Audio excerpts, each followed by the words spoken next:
Oi, pessoal, finalmente aquele dia maravilhoso que a gente precisa encontrar com aquela pessoa incrível que tem uma agenda super lotada, mas que deu para a gente essa possibilidade de conversar um pouco. Prometi a vocês várias vezes, né? Doutor Bruno Carvalho, que está aqui do meu lado, que eu tive a super honra de ser aluna, um negócio espetacular na minha pós. E ele trabalha na Universidade de Pernambuco, leciona, dá assessoria, é formado lá também, tem mestrado pela universidade e trabalha nessa área de saúde lindamente e vem dar um suporte para a gente sobre a vivência dos homens, sobre a saúde do homem, etc. Então, apresentar para vocês o Dr. Bruno Carvalho. Bom dia, boa tarde, boa noite. Agradeço o convite. É sempre um prazer estar aqui com pessoas que eu tenho admiração profissional e pessoal e contribuir para a educação, que é o que a gente tem que fazer. Isso. Eu tenho umas perguntazinhas que as pessoas vêm me passando, eu gostaria de você desse a explicação na medida do possível, né, que possa esclarecer. Então, assim, a importância do urologista na vida do homem, porque a gente sabe que algumas pessoas têm restrições, têm questões com o exame, têm algumas dificuldades, e muitas vezes até a própria mulher, a própria esposa, a companheira, que conduz até o médico. Ou quando eles estão numa situação assim, quase que insustentável da saúde que procura. Então, eu queria que você passasse um pouco a sua experiência e dissesse o quanto é importante e a partir de qual idade as pessoas devem começar a procurar um uro.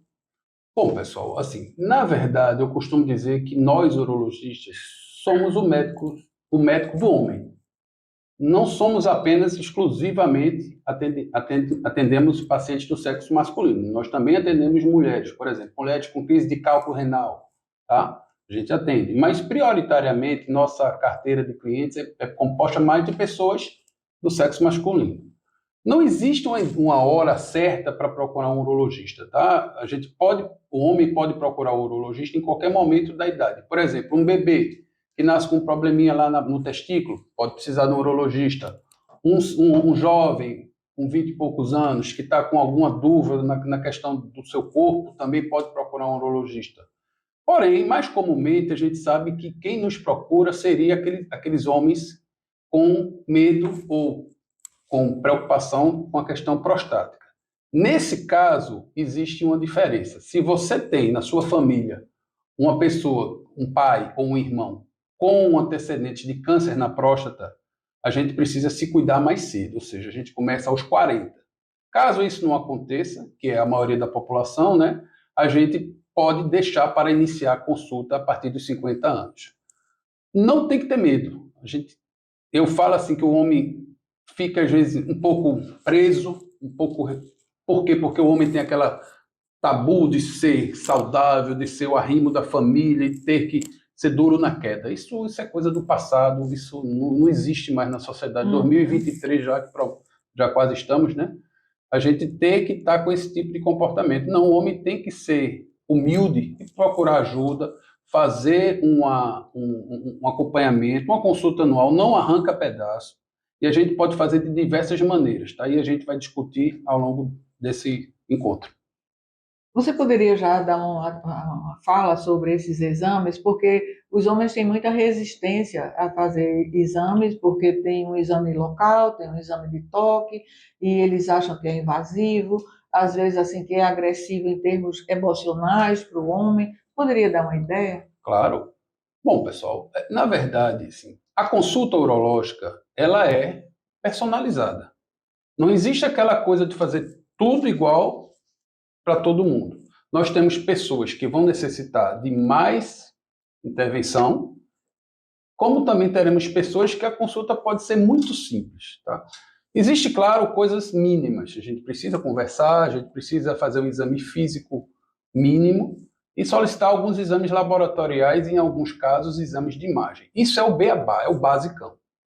A questão do mal fadado e mal falado, exame de toque ou do toque, que a gente chama o exame digital retal, tá? Ele não é mais uma coisa que se faça em toda consulta obrigatoriamente, gente.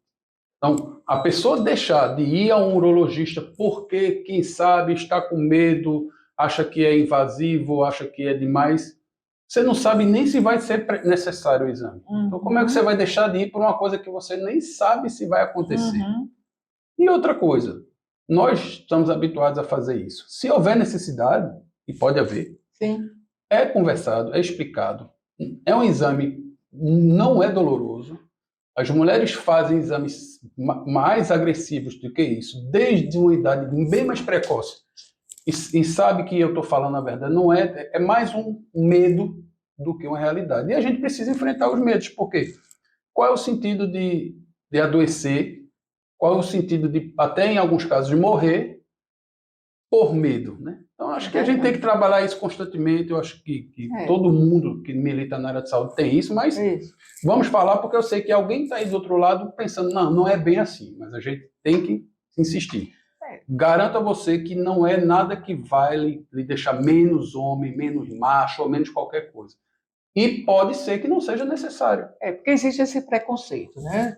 Tem até uma coisa mais cultural. Eu acho que tem uma cultura que induz o homem a dizer, nossa, vai fazer aquele exame, não vai por urologista. Às vezes está com descontrole urinário, às vezes até que eu queria que você falasse também quais são as queixas mais frequentes que você recebe no consultório e que também me trouxesse um pouco e trouxesse para o pessoal essa questão das disfunções.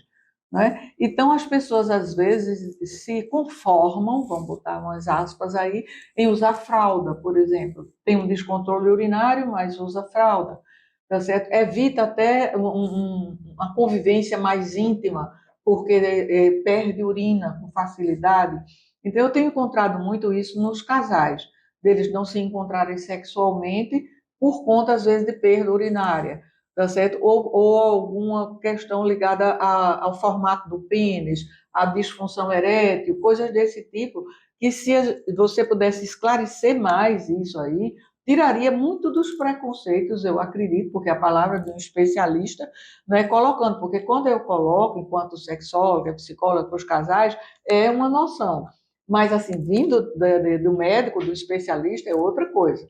Então, se você puder esclarecer isso para as pessoas, facilita muito para que eles possam procurar e até evita essa dificuldade no relacionamento. Né?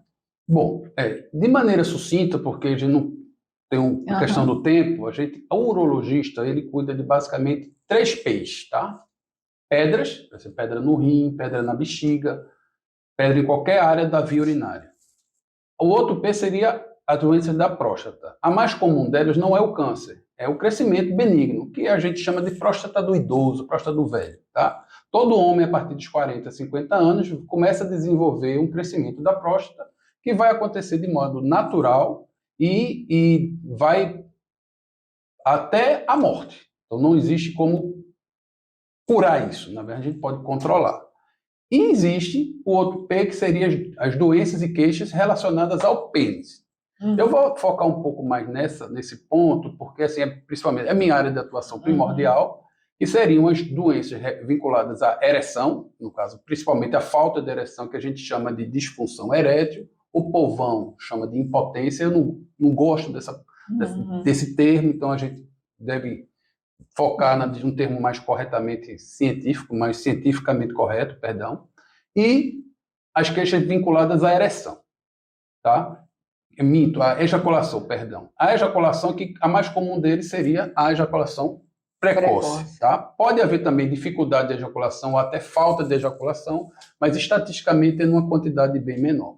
Diante disso, a gente sabe que todas essas queixas, elas são tratáveis e, na maioria dos casos, curáveis, tá?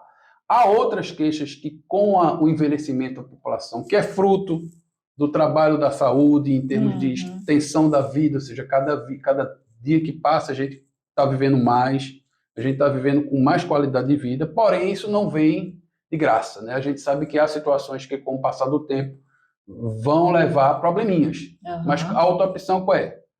É o cemitério. Então vamos viver mais e vamos tratar esses probleminhas. Mais e melhor, né? Mais e melhor.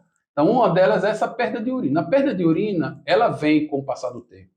A musculatura vem perdendo a sua força, vamos dizer assim, e acontecem essas perdas que realmente são desagradáveis, Porém, são tratáveis. Então, é só procurar ajuda, que na maioria dos casos isso é solucionável.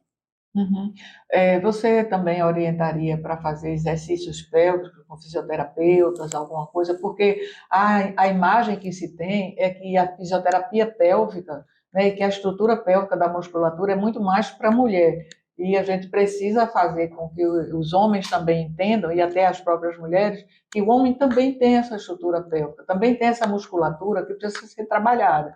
E que favorece, né, no caso de manutenção da ereção, né, a própria ereção, o desempenho e toda uma questão orgânica em si, no sentido de controle urinário, né, do próprio intestino, porque a estrutura pega tudo isso. O que você diria em termos de recomendação, né, além de tudo, isso você já colocou, com essa questão do exercício pélvico para o homem? Perfeitamente colocado, Norma. O exercício pélvico, fortalecimento dessa musculatura, é uma coisa que ajuda qualquer pessoa em qualquer faixa de idade. Tá? É uma área onde a gente normalmente não exercita. É uma área que não adianta você se matricular na academia e todos os dias que o pessoal normalmente não exercita aquilo ali, porque não é uma coisa especificamente estética, né? Que tem aquela coisa do cara ficar bonitão, malhadão, né? Não vai acontecer isso, mas ele vai ficar mais saudável. São exercícios, claro, eu pessoalmente não acho que todo mundo tenha que fazer todo dia.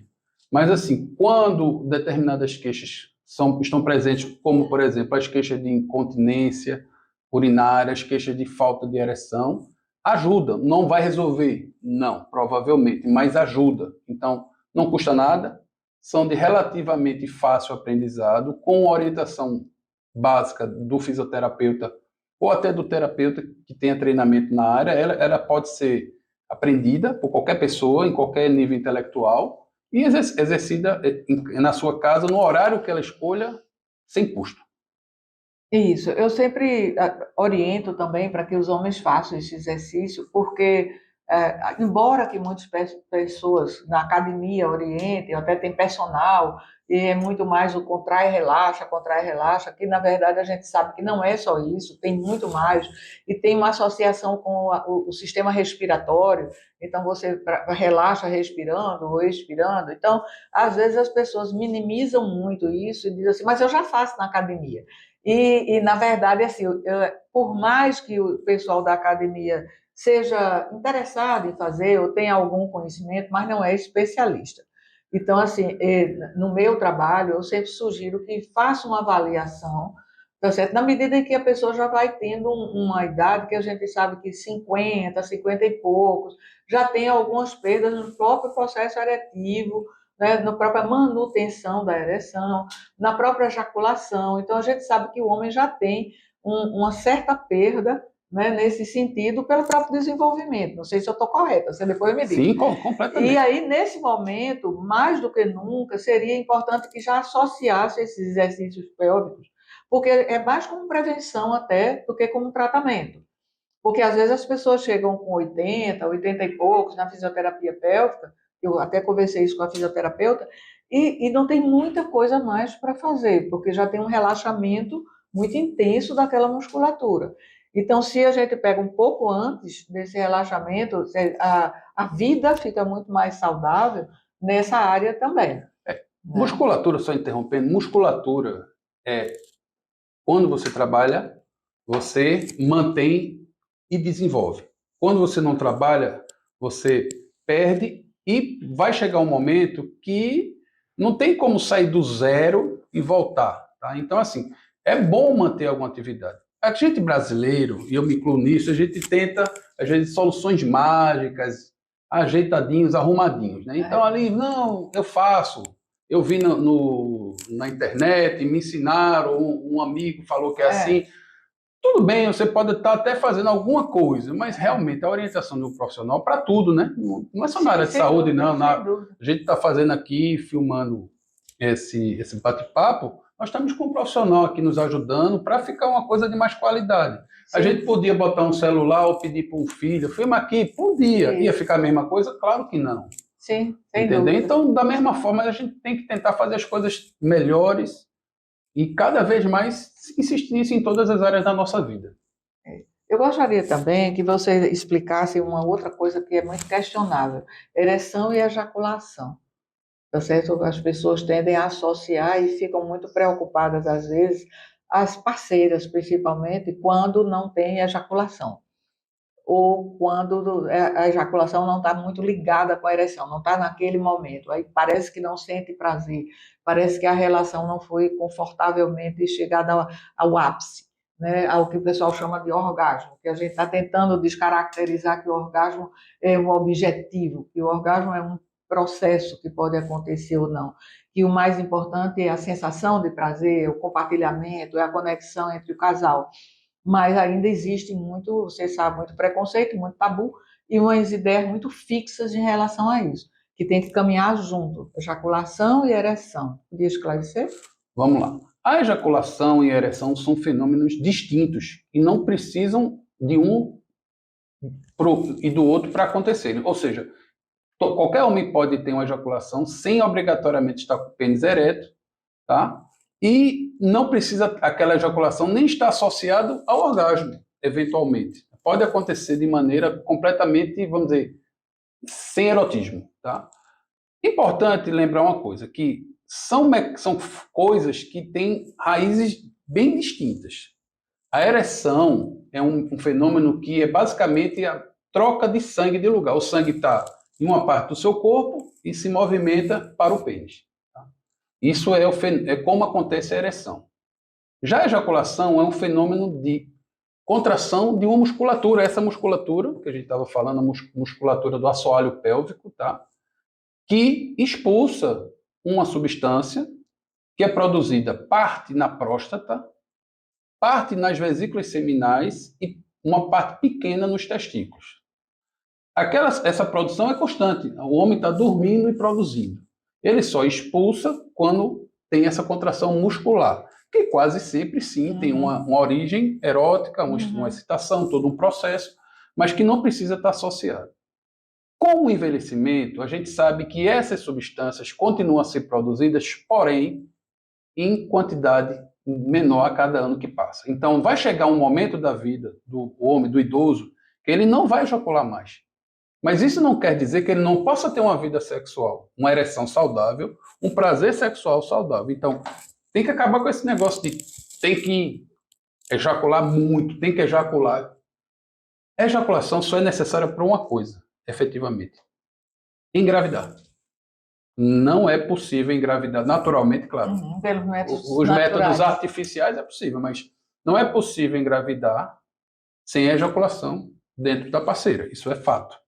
Mas fora isso, sinceramente, às vezes eu falo com meus pacientes: mas tu quer engravidar? Você já está com a prole formada, já tem os filhos. A maioria já está com netos. Então, imagina que ele quer ter filho de jeito nenhum. Então, é até bom não ejacular quem não mela. Não suja, exatamente. É menos um problema para você. Então a gente tem que, às vezes. Você sabe que tem esses conceitos muito rígidos, né? Até o próprio homem, ele para se sentir mais másculo, né? Mais homem, então tem que ter ereção com ejaculação. Você sabe isso, né? E isso vai passando de geração em geração. Não, né? E outra coisa, é a famosa falta de educação em sexo, claro, né? Claro. O que é que o povo faz? Eu tenho filhos e tal, e às vezes é espeto de pau. Você, vai para aqui aprender sobre sexualidade nesses sites aí bons, eróticos, não. Se fosse os sites educativos, como o que a gente está fazendo aqui, seria ótimo, mas a maioria deles não vai nos educativos. Vai nos pornográficos mesmo. Vamos abrir o jogo, né? Então, o que é que se acontece na pornografia? Existe manipulação de imagem, existe artefatos que tem vídeos que o homem ejaculando parece uma mangueira. Verdade. É claro que aquilo ali é fake news, tá? Mas tem gente que interpreta, não, poxa, eu ejaculo tão pouquinho. Eu ejaculo um pouquinho. Você vai ver um pouquinho, é normal. Eu estou longe disso. Ninguém ejacula a mangueira, não. Aquele cara não ejaculou a mangueira, entendeu? Aquele cara, aquilo é uma montagem, aquilo é cinema, aquilo não é realidade. Tá certo? Eu acho que até para atrair e manter o público ligado àqueles vídeos, né? Porque tem a outra questão também das pessoas ficarem muito preocupadas assim com com essa manutenção, né? Tipo assim, eu tenho um pênis de tal formato, que até era bom você falar daquelas distorções, né? Que podem aparecer. Então, eu tenho um pênis de tal formato, eu tenho de tantos centímetros, eu pênis grande, pênis pequeno, a gente sabe que tem esse preconceito também, né? E como isso funciona, é que geralmente eu não vou dar prazer. Eu digo sempre para as pessoas, ninguém dá prazer para o outro, que o prazer é psíquico, você sente prazer e você sente prazer junto com o outro. Então, no máximo, as pessoas se estimulam, se motivam e se desejam. Mas, assim, ninguém tem esse poder de dizer, porque, principalmente o homem, né, que tem esse conceito, porque eu tenho um pênis, sou eu que dou o prazer. Então, a gente precisa ir É o descaracterizando essas poderoso, coisas. né? Né? A gente precisa ir descaracterizando essas coisas. Mas o tamanho, eu queria que você passasse essa noção, a estrutura, a dimensão, no caso de ter entortamento, etc., se isso altera a relação, se isso altera a questão do prazer dele próprio e da sensação que ele pode dar para a parceira, certo? Então, assim. Perfeito. Bom, existem pênis de todos os tamanhos e formatos, cores, grossuras. Isso é o ser humano. Você tem de tudo. Em média, a população tem pênis ao redor em ereção, tá? Que é o que conta, que muita gente chega para mim, olha, meu pênis mole é muito pequeno. E tu usa ele para quê? Para quando tá mole? Para fazer xixi. E precisa ser grande para fazer xixi. Quer jogar ele dentro da bacia sanitária? Não é o caso. E quando fica ereto? Não, quando fica ereto é legal. Então, mais um mito que você apagou da cabeça. Mas, em média, a população brasileira, em ereção, fica na faixa de 13 centímetros, um pouco mais, um pouco menos, tá?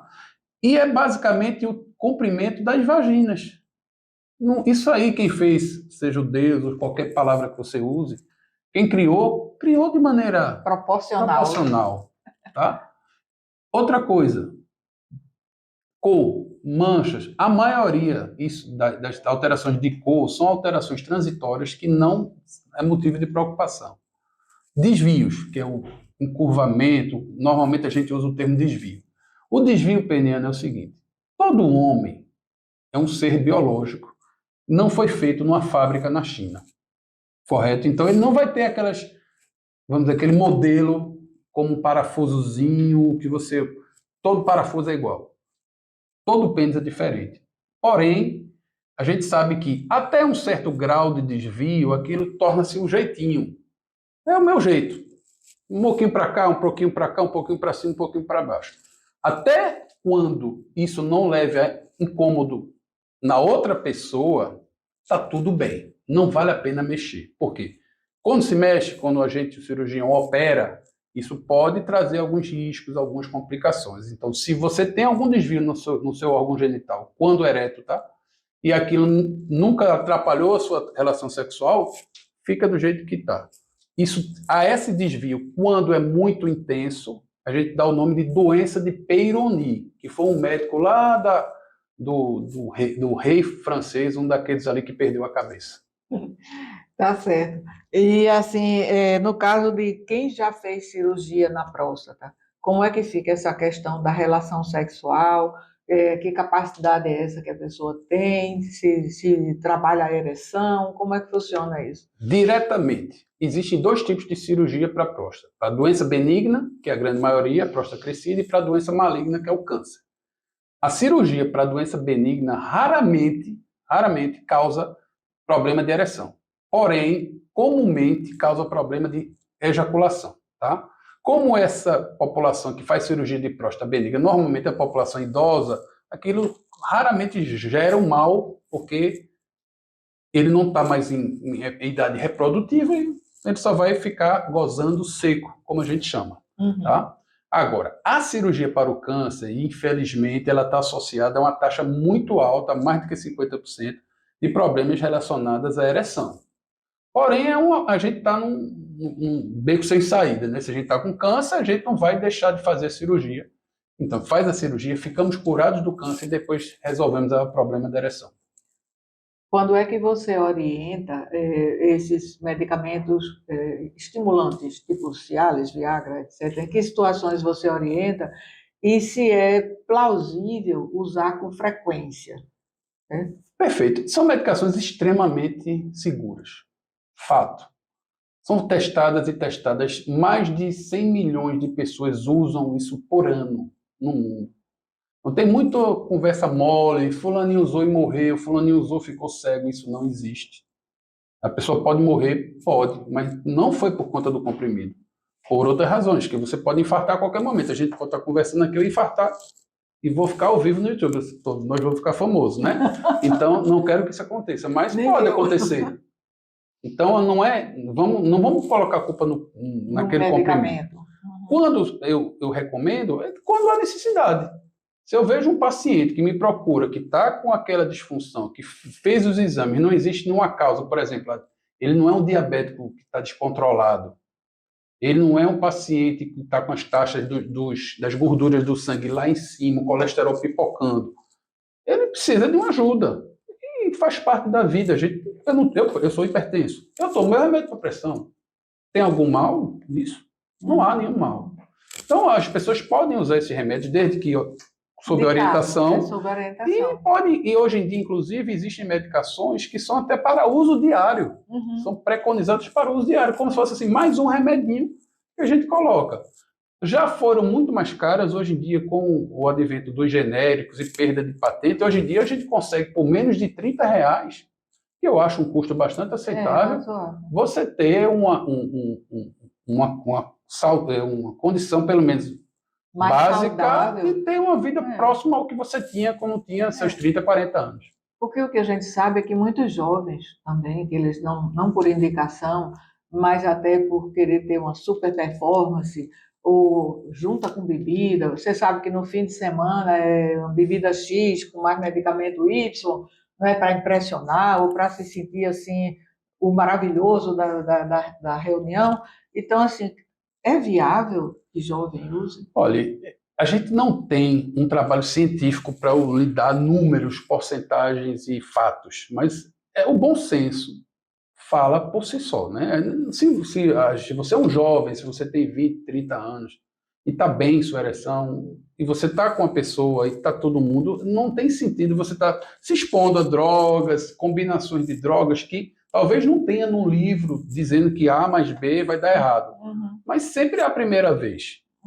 Então, assim, vamos tentar trazer a gente para o chão. Assim, essa coisa assim, de querer ser mais, querer ser maior, querer ser melhor, não é psicologicamente saudável e pode, não estou falando que vai lhe dar, mas pode lhe trazer danos orgânicos que podem ser até irreversíveis. Então, se tem algum problema, procura um profissional, conversa. Na maioria das vezes, nos mais jovens, é um problema que está aqui, que às vezes com um pouco de conversa já se acalma.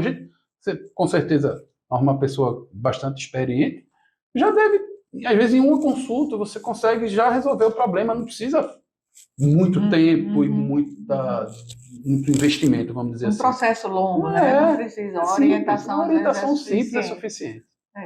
É assim, meio que a gente está fechando, né, no nosso tempo. Eu queria que você falasse alguma coisa sobre a vasectomia. Perfeito. Vasectomia, existe uma lei aqui no Brasil que foi sancionada, se eu não me engano, em 2009, que diz que se um homem tiver 25 anos ou mais e tiver pelo menos 2 filhos, ele tem direito legal a procurar o serviço de saúde, seja público ou privado, e fazer seu planejamento familiar através da vasectomia.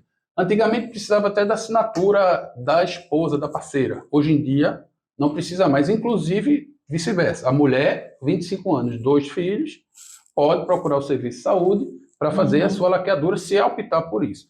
No caso da vasectomia, é muito mais simples que a laqueadura. Se o casal tiver interesse mesmo, já tiver definido, é muito mais fácil para o homem, é um procedimento que o cara vem andando, tem que ser no hospital por questão de segurança. Antigamente até em consultório se fazia, aí não é seguro. Faz no hospital, chega andando, deita na cama lá, faz a cirurgia, levanta andando e vai embora para casa. Não tem recuperação, não altera a vida sexual nada também, de forma nenhuma. Claro que durante alguns dias fica com o testículo dolorido, o cara vai devagarzinho, mas não altera o desempenho, né? Porque também tem esse preconceito. Pelo contrário. Melhora, porque o cara fica mais tranquilo. Livre. Sabe que a bala dele é de festinha, então ele pode atirar até mais vezes, entendeu? Então, assim, eu falo, eu tô brincando, mas Não, mas sim, mas nós é estamos gravando uma sexta-feira, né? para deixar mais leve, inclusive, É o por aí. tema, né? Diga as suas recomendações finais, porque assim foi maravilhoso esse processo todo. Eu acho que foi muito esclarecedor e de uma forma muito leve. Então, se você tem alguma recomendação ainda para fazer para as pessoas. Não, eu recomendo que todo mundo que estiver investindo um pouco do seu tempo nos assistindo aqui, que divulgue para mais pessoas assistirem, porque é isso que nossa sociedade precisa, de informação séria, de qualidade, mesmo que seja num tom leve, que a gente também gosta de trabalhar leve, Né? já basta a vida com seus problemas, Vamos sorrir vamos também, sorrir, porque por mais que você esteja com algum problema nesse momento, você que está nos assistindo, há solução. Procure uma segunda opinião, se você não estiver satisfeito com sua opção atual, se informe, vá procurar bons textos, participe, se envolva. A gente hoje em dia tem acesso, coisa que há 30 anos atrás, quando eu estava na universidade, não tinha. Então a gente tem que aproveitar o que está vendo de bom e tentar ser feliz. E fuja dos preconceitos, né? Porque nós temos uma sociedade muito preconceituosa, com muitos tabus ainda, e quando se fala de sexualidade, quando se fala de genitais, é tudo muito ainda oculto e muito problemático. Então, acho que não era para ser. Não era para ser, né? Mas ainda é. Você sabe que eu trabalho nessa área de sexualidade e eu encontro isso assim com muita dificuldade ainda. Mas eu só tenho que agradecer o seu tempo, seu conhecimento, sua participação e assim, sabe, porque eu faço um trabalho razoável, né? Porque eu tenho um professor excelente, ele é professor excelente, eu sou uma aluna mais ou menos. Então, agradecer, sempre agradecer. Um beijo para vocês e aproveitem o conteúdo. Tudo de bom.